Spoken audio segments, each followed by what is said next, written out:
श्रद्धा की हत्या किसी आफ्ताब ने नहीं की है, इस देश के कानून ने की है। पूछिए। अफ्रीका में रही हूँ, एडिस अबाबा में, नाइजीरिया में रही हूँ, अफ्रीका में रह के आई हूँ मैं। तो मतलब इंडिया इस रैली में आने का मेन मुद्दा क्या है? सीधा मुद्दे से बात कीजिए।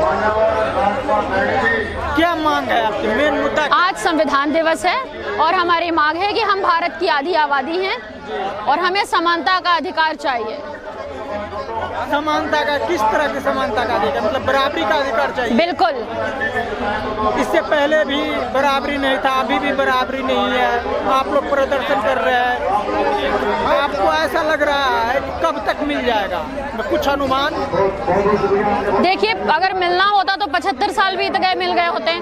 पर अब जो ये चीजें चल रही हैं, जो मांगे चल रही हैं, हम धीरे धीरे महिलाओं को सबको जागरूक कर रहे हैं। ये सब जो अब साथ आ रहे हैं और जैसे जैसे कारवा बढ़ेगा खुद ही सरकार को समझ में आ जाएगा। मेरी तो मांग है, और जो पार्टी महिलाओं को बराबरी का दर्जा नहीं देगी, अगर अभी देखिए छत्तीसगढ़ में चुनाव है, मध्य प्रदेश में चुनाव है, अगर यहाँ पर महिलाओं को बराबरी का अधिकार नहीं मिला, यहाँ पर बराबर टिकट वितरण नहीं हुआ, तो हम पार्टी को वोट नहीं करेंगे। आपने कहा कि मुझे कोई पार्टी पसंद नहीं है, फिर सरकार कैसे बनेगा कि कोई पार्टी आएगा नहीं? भैया, मतदान तो मेरा अधिकार है ना, वो आप थोड़े देखिए। आप ही ने कहा अभी। मैं किसी पार्टी, देखिए अभी भी मैं यही कह रही हूँ, महिलाओं को जो पार्टी बराबरी का दर्जा देती है, देखिए मैं कोई आरक्षण की बात नहीं कर रही हूँ, बराबरी में हर जाति वर्ग समुदाय की महिलाएं आती हैं। हम भारत की आधी आबादी हैं, हमारे पास नोटा का भी ऑप्शन होता है, पता है ना? बस आपने हंगरी इंडेक्स की बात की थी कि हंगरी इंडेक्स के मुताबिक हिंदुस्तान में 25% लोग भुखमरी से मर जाते हैं। मुझे तो नहीं लगता 25% भुखमरी से मर। तो फिर ये आपके डेटा गलत है, आप सरकार से पूछिएगा मेरी बात। आपके डेटा गलत, बिल्कुल 24.9 है। क्या हम अफ्रीका कॉन्टिनेंट से भी पिछड़े हुए हैं? ये तो बिल्कुल पिछड़े हैं। कैसे आप सुनिए सर, कैसे कह रहे हैं? मैं अफ्रीका में रही हूँ, एडिस अबाबा में, नाइजीरिया में रही हूँ, अफ्रीका में रह के आई हूँ मैं। तो मतलब इंडिया अफ्रीका से भी पिछड़ा हुआ है? बहुत पिछड़ा हुआ है भुखमरी में। आपको लग रहा है कि पिछड़ा हुआ है? सुनिए, अफ्रीका में खेती नहीं होती, समझिएगा बात को। जी मैं समझ रहा हूँ। भारत में 80% लोग किसानी करते हैं, आपके नेता कहते हैं, और आपको भी स्कूल में यही पढ़ाया गया है कि भारत कृषि प्रधान देश है और भारत की 80% आबादी गाँव में रहती है। भी पढ़ाया गया है हिंदुस्तान में। अब देखिए, आप कंटस से बाहर मत जाइए, आपने हंगर इंडेक्स, आप हंगर इंडेक्स तो बहुत कुछ गया है, हंगर इंडेक्स पे रहिए। भारत में 80% लोग खेती करते हैं, इसका मतलब भारत में भुखमरी से एक भी मौत नहीं होना चाहिए, मानते हैं? जी बिल्कुल। हाँ, नहीं होना चाहिए। नहीं होना चाहिए ना। छत्तीसगढ़ की स्थिति देखिए, मैं छत्तीसगढ़ से आई हूँ, मेरे से सटा हुआ बॉर्डर है। छत्तीसगढ़, बंगाल, ये सब गरीबी में आता है। उड़ीसा, मुझे झारखंड, बिहार का कुछ एरिया। तो क्यों भुखमरी से लोग मर रहे हैं? 80% लोग आपके यहाँ खेती करते हैं, तो बताइए आप। हंगरी इंडेक्स आपने कहा 25%, बहुत ज्यादा है मैम। तो हम गलत, तो आप गूगल कर लीजिए अभी मेरे को आप करेक्ट कर दीजिए। सही क्या? गूगल कर लीजिए आप, मैं यही खड़ी हूँ, करेक्ट कर दीजिए मुझे अगर मैं गलत हूँ तो। 24.9 करिए, गूगल करिए। हाँ, महिलाओं के सम्मान की बात करते हैं, आप बराबरी की बात करते हैं, तो आप जो प्रदर्शन कर रहे हैं महिलाओं की बराबरी के लिए, कब आपको मिल जाएगा और कब तक प्रदर्शन चलेगा? देखिए सर, दो चीज होती है, जब आप पढ़ते हैं ना तब आपको नहीं पता होता कि नौकरी आपको कब मिल जाएगी। आप पढ़ रहे होते हैं, विश्वास तो होता है ना? हाँ, विश्वास तो बिल्कुल है।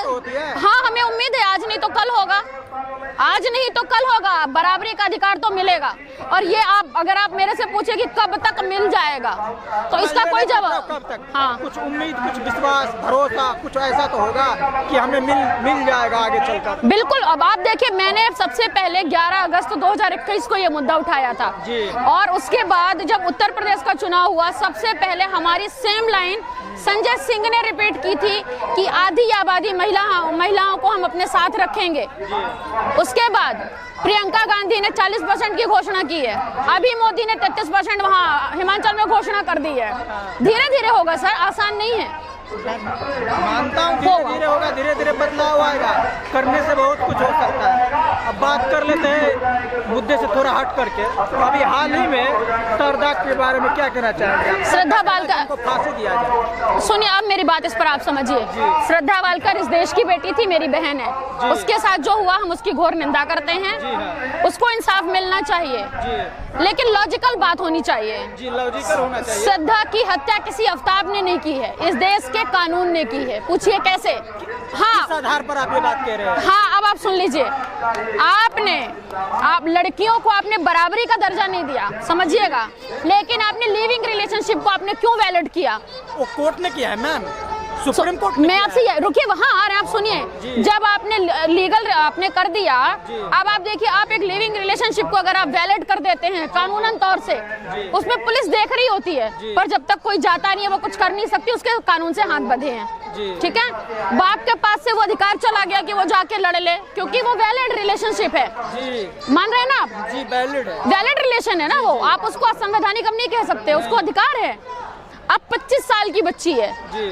देखिए, हर बच्चा कभी ना कभी रास्ता भटक जाता है और एक को एज होती है।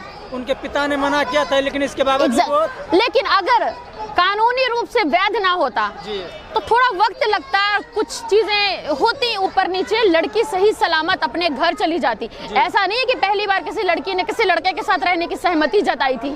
बहुत लड़कियां रहती है, मुझे पता ये आज से नहीं, ये बहुत पुरानी प्रथा है। ठीक है, लेकिन क्या था, संवैधानिक अधिकार नहीं था, तो पुलिस भी जानती है क्या सही है क्या गलत है, तो पुलिस भी सपोर्ट करती थी। आज पुलिस जानती है सब कुछ, पुलिस का एक आदमी भी इस देश में गद्दार नहीं है। यहाँ पे जो ये गलत कानून पास होते हैं और ये जो नेताएं हैं ना, इन्होंने तो पास सुप्रीम कोर्ट से होता है ना, तो इसका विरोध कौन करेगा भाई?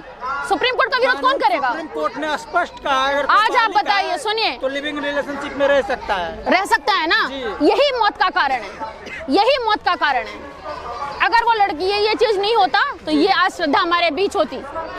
और जिस तरह से आपकी हुआ, ये दुखद है। लेकिन आप एक तरफ कह रहे हैं कि संविधान इसका जिम्मेदार है। हाँ बिल्कुल, संविधान ने अब आपको कहा जाओ तुम उसको 35 टुकड़े कर दो।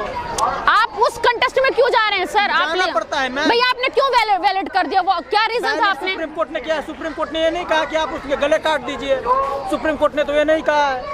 अरे आप क्यों लिविंग रिलेशनशिप, तो आप संविधान के तहत देखिए, आज भी मैं उन लोगों को भी अब तो मैंने आपसे एक सवाल पूछा, उन्हें सजा मिलना चाहिए या मिलना चाहिए? बिल्कुल मिलना चाहिए। कोर्ट में प्रदर्शन चल रहा था, पटियाला हाउस कोर्ट में कह रहा है उनको फांसी दिया जाए। अब देखिए, वो तो जनता की मांग है और होनी भी चाहिए। वकील प्रदर्शन कर रहे हैं मैम, तो वकील ही तो केस लड़ रहे हैं, ML शर्मा जी। ML शर्मा ही उनको उनके एडवोकेट हैं। सारे कोर्ट के वकील ने प्रदर्शन कर रहे थे और कह रहे थे उनको फांसी दिया। अब आप एक चीज और जान जाइए, जब तक महिलाओं के शोषण करने वाले को इस देश में वकील मिलते रहेंगे, तब तक भारत में शोषण बंद नहीं होगा। तो कानूनी तौर पर उन्हें एक वकील तो मिलना चाहिए ना। हाँ, ये उसका अधिकार है, ये उनका अधिकार है ना। हाँ, तो आप कह रहे हैं उनको वकील मिलता रहेगा तो क्यों? आप बताइए, किसी लड़की के 25 टुकड़े हो जाते हैं जी, है ना?